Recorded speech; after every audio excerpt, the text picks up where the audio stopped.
Walang dapat ipag-alala ang mga kandidato sa kanilang pangangampanya sa social media at iba pang online platforms basta't hindi ito fake news. Pero maghihigpit daw ang ahensya sa ibang bagay tulad ng celebrity endorsements. Narito si Kyle Bulyas.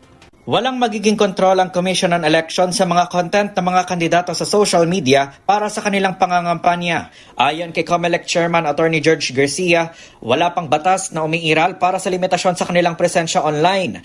Nilinaw rin nito na kaya nila inatasan ng mga kandidato na irehistro ang kanilang official social media pages ay para mamonitor ang kanilang gastos sa online ads na inilalagay sa Statement of Contributions and Expenditures o SOSE. Bagamat walang itinatakdang airtime at tila unlimited ang kanilang pangangampanya sa mga social media platform, sinabi ni Garcia na mayroon pa rin itong limitasyon. Yan po ay disinformation, misinformation at fake news. Kaagad po namin yung ipatatanggal, ipati-take down sa mga platform na meron naman po kaming usapan.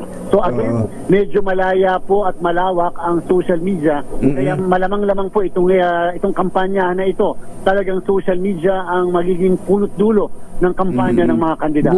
Batay sa Republic Act No. 9006 o ang Fair Election Act, ang isang national candidate o political party ay maaari lamang magkaroon ng 180 minutes na patalastas sa bawat istasyon ng radyo at 120 minutes naman para sa telebisyon. Samantala, dagdag pa ni Garcia, maglalabas din sila ng bagong kalatas tungkol sa mga celebrity endorsement. Magkakaroon na sila ng presumption na lahat ng endorsement mula sa mga artista at social media influencers ay bayad at kailangan itong ideklara sa kanilang SOSE. Nagpaalala rin si Garcia sa mga kandidato na hindi na sila magbabaklas ng mga campaign materials na mali ang pwesto. Sa halip ay magpapadala na lamang sila ng notice to remove sa mga kandidato at oras na matanggap nila ito, mayroon lamang silang 3 araw para alisin ang mga illegal na campaign materials. Kung hindi naman sila makatutugon, ay mahaharap sila sa election offense at diskwalifikasyon. Para sa MBC TV Network News, ito si Kyle Bulyas ng DZRH. Una sa Pilipinas, una sa Pilipino.